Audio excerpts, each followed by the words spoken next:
عمل لكم ايه الراجل ده؟ طيب عمل لكم ايه؟ الراجل طلع شتمه، الراجل اشتغل قانوني وجاب له حكم.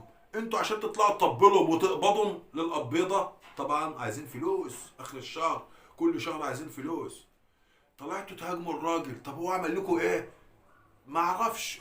بتهاجموه لمجرد الهجوم عشان هو هيحبس رئيس نادي الزمالك. يا عمي طب ما الراجل غلط فيه وشتمه وشتم اهله وعرضه. لا، ما يشتمش. ما يشتم، هو يشتم عادي، انما ما تجيبلوش سنه سجن. ما الراجل طلع اعتذر له. يعني هو طلع ايه؟ يعني انا اشتمك واطلع اعتذر لك وانت عادي كده مفيش اي مشكله عندك؟ لا، ما كانش حد يقوله. فدول ناس بجد يعني مستفزين جدا.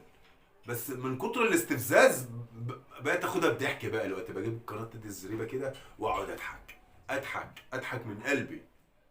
يعني بجد انا كنت بحترم الناس دي خلاص ما عادش بحترمها نهائيا. ولا عند بقول عليهم نقاد رياضيين ولا كلام من ده. دول ناس قبيضه اصحاب سبوبه عايزين يقبضوا وخلاص. ناس قبيضه. شوف كده اما تيجي تأجر شويه بلطجيه، واحد مزعلك وتأجر شويه بلطجيه عشان يضربوه، نفس الحكايه بالظبط.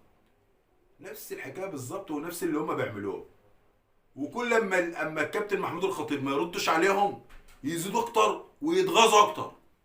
يعني الراجل ده بجد يعني راجل عبقري.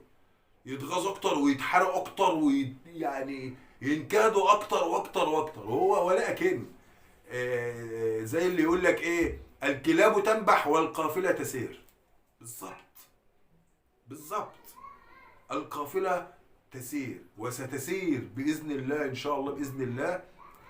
والكلاب ستظل تنبح حتى الموت او السجن.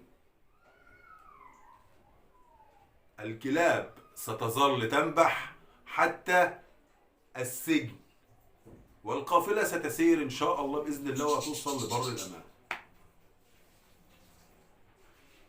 بس كلمتين كده حبيت أتكلم مع حضراتكم فيهم، وأشوفكم بإذن الله في فيديو جديد.